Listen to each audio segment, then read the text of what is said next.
Oi, pessoal! Vou arrumar o berço do Henri enquanto nós vamos conversando.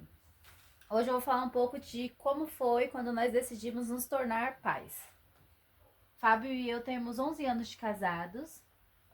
Eu casei aos 17 anos. Na época o Fábio tinha 29 anos. Quando nós fizemos um ano de casados, nós decidimos que queríamos ter um bebê. A época eu tinha 17, o Fábio tinha 29. Quando nós decidimos ter um bebê, nós fomos no médico. Fizemos todos os tipos de exames necessários e tava dando tudo ok até então. Mas falou assim, ó, só engravidar e por aqui tá tudo em ordem. Mas parece que foi só o médico falar que tava tudo em ordem que começou a dar tudo errado, começou a sair tudo do lugar. Eu sempre tive um ciclo super reguladinho, super certinho, na data certinha, com os dias certinhos. E eu sempre marquei, né? Marcava tudo certinho. Marcava o dia que nós tínhamos relação, marcava o dia da ovulação, todos os dias possíveis que vocês imaginam que uma mulher precisa ter, eu tinha a data de tudo. E ali fazendo tudo certinho, eu comecei a ter uma hemorragia, a qual nós não sabíamos o porquê daquela hemorragia. Mas eu estava tendo. Aí fomos no médico, fiz vários exames e o médico falava assim que estava tudo normal. Só que aí, de tanto fazer exames, a gente vai acabando pegando uma manha, né? Sobre alguns exames. E aí, o médico tinha dito que não era nada, né? Mesmo assim, eu pedi pra ele pedir um ultrassom, alguns exames mais específicos. Ele pediu, quando eu fui fazer o ultrassom, eu senti bastante dor, né? Durante a ultrassom que eu fiz. E aí o médico falou assim, o médico da ultrassom falou assim que eu tava exagerando, que aquele exame era um exame indolor. E na época onde eu fiz o exame, o computador da imagem era virada para o médico. Então eu não tive acesso àquelas imagens durante o exame. Aí tinha na imagem, quando eu peguei a imagem física, né, impressa, eu falei pro ginecologista que tinha alguma coisa errada na imagem. Aí o ginecologista falou assim, não tem nada demais aqui não. Só que com isso, por conta da hemorragia que eu tava tendo, eu desmaiava, né? Toda vez que eu estava nos meus dias, eu desmaiava.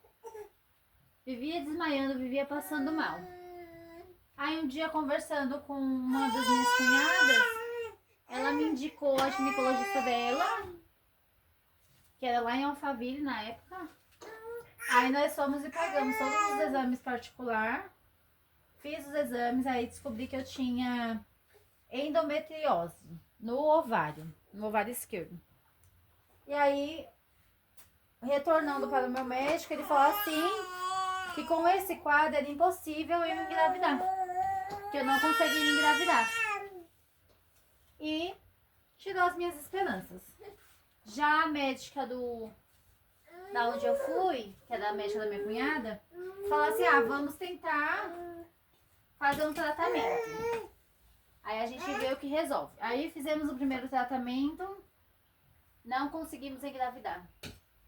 E ali, essa endometriose, na verdade o nome correto é endometrioma, que é um cisto no ovário, no caso meu é no ovário esquerdo.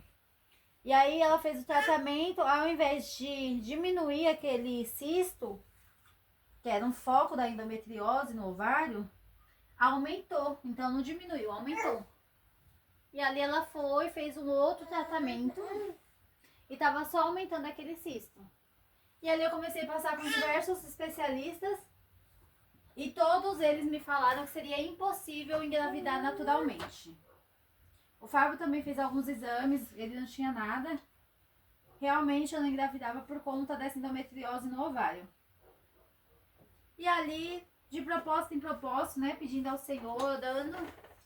E não acontecia, mas só que o Senhor usava muitas pessoas para falar comigo que eu teria um filho. Só que tem hora que só a promessa do Senhor, ela cansa. A promessa de Deus, ela cansa, porque é bom ter a promessa, mas é ruim esperar a promessa. Quando a Bíblia vai relatar que Deus prometeu para Sara e para Abraão que eles teriam um filho, mais adiante vai falar que Sara, já não crendo mais na promessa, já não acreditando que aconteceria da forma que o Senhor falou, ela chama o Abraão e fala assim, ó amor, vai lá, deita com Agar, porque a gente não pode ficar sem descendência. E ela passa na frente da promessa do Senhor. E exatamente como Sara fez, eu também fiz. Porque chegou num momento do meu relacionamento que eu tava tão desesperada por não ter um filho, que eu falei pro meu esposo, eu falei assim, meu bem, se você quiser casar com outra mulher, pode separar de mim e casar com outra mulher, porque não é justo que você não tenha um filho, porque eu não posso te dar um filho. E meu esposo falou assim, não, se Deus quiser dar um filho pra gente, ele vai dar um filho pra gente. Mas se Deus não quiser dar, ele também não vai dar. E aí no meio dessa situação, e isso eu tô falando resumidamente, mas foram 10 anos tentando engravidar e eu não engravidava. E um dia a gente tava na casa de uma irmã da igreja, na época que a gente congregava, e a irmã falou assim, irmã Stephanie, o Senhor manda falar pra você que você não vai ser mãe de filhos terrenos, de filhos humanos. Você vai ser mãe de filhos espirituais. Nossa, aquela noite que aquela irmã falou aquilo, eu nem dormi, de tanto que eu chorava. E o Fábio falava assim, calma, porque Deus tem uma promessa, calma que a gente vai conseguir engravidar, só que não acontecia. E era uma frustração. Toda vez, todo mês era aquela frustração, aquela ansiedade, aquela espera, compra teste, faz tudo, se prepara, se programa e nada acontecendo. Era uma frustração imensa, gigantesca. E ainda a irmã foi e falou isso, que eu não teria filhos meus, que seriam filhos espirituais. Aí acabou o restante, né? Aí eu chorava, chorava, chorava. O Fábio tentava me acalmar, mas muitas das vezes ele não conseguia, porque é exatamente como a Bíblia vai falar que Ana estava amargurada, né? A Bíblia não diz que Ana estava amargurada? E eu estava assim como Ana. Eu estava amargurada. E ali eu já tinha desistido de tudo. E teve um dia que eu peguei, eu tava tão desesperada, tão desesperada. Sabe aquelas brincadeiras de família, de amigo? Ai, que você não engravida. Ai, porque seu marido é isso, ou é aquilo, ou não faz isso, não faz aquilo. Sempre acontecia isso. E chegou um dia que eu tava tão angustiada, que eu cheguei em casa, né? O Fábio foi deitar, foi dormir. E eu fui orar e eu fui falar com o Senhor. Eu falei assim, Senhor, mas isso, gente, já tinha mais de 8 anos que eu tava tentando engravidar, quando eu fiz essa oração. Eu falei assim, Senhor, o Senhor faz tanta promessa de que eu vou ter um filho, de que eu vou ser mãe, mas eu não tô vendo essa promessa se cumprindo. Se eu for ser mãe, olha só o que eu falei pro Senhor. Se eu for ser mãe, me dá um sinal, me mostra em sonho. Eu falei pro Senhor, eu não quero que o Senhor use profeta nenhum. Eu quero que o Senhor fale comigo. Se eu vou ser mãe ou não. E ali eu fui dormir, né? Eu tava muito atribulada de espírito naquela noite, mas eu fui dormir. E naquela noite, aí eu ainda falei pro Senhor, se eu for ser mãe, me dá um sinal em sonho. E se eu não for ser mãe, também fala comigo em sonho. Pra não ficar naquela expectativa, né? Pra que eu não ficasse naquela expectativa, né? Esperando. Eu falei pro Senhor, pra que eu não venha, Senhor, ficar esperando algo que não vai me acontecer. E ali, naquela mesma noite que eu orei ao Senhor, eu fui dormir e eu sonhei com um enxoval azul. Todo azulzinho. Macacãozinho, sapatinho, toda a roupinha azulzinha. E eu acordei muito feliz no outro dia. E eu acordei assim, meu bem, nós vamos ter um bebê. Eu falei assim, nós vamos ter um bebê. Eu não sei quando, mas quando a gente tiver um bebê, vai ser um menino. Porque eu perguntei pro Senhor se eu ia ter um bebê e pedi pro Senhor me mostrar. E ele me mostrou um enxoval azul. E ali passou. E eu esqueci aquela oração, esqueci aquele sonho, esqueci tudo. Não sei exatamente quanto tempo passou, mas eu acredito que 1 ano e pouco desse sonho.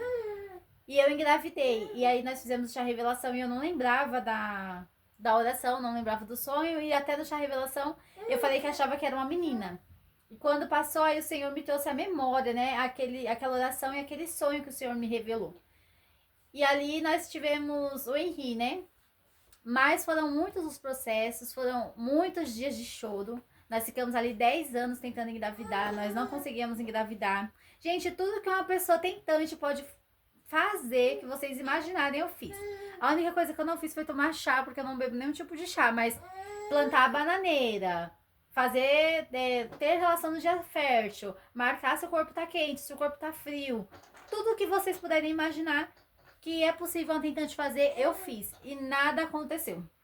Mas quando chegou o tempo da promessa de Deus se cumprir, a promessa de Deus se cumpriu. Então eu quero falar pra você que tem promessa, que ela tem um tempo.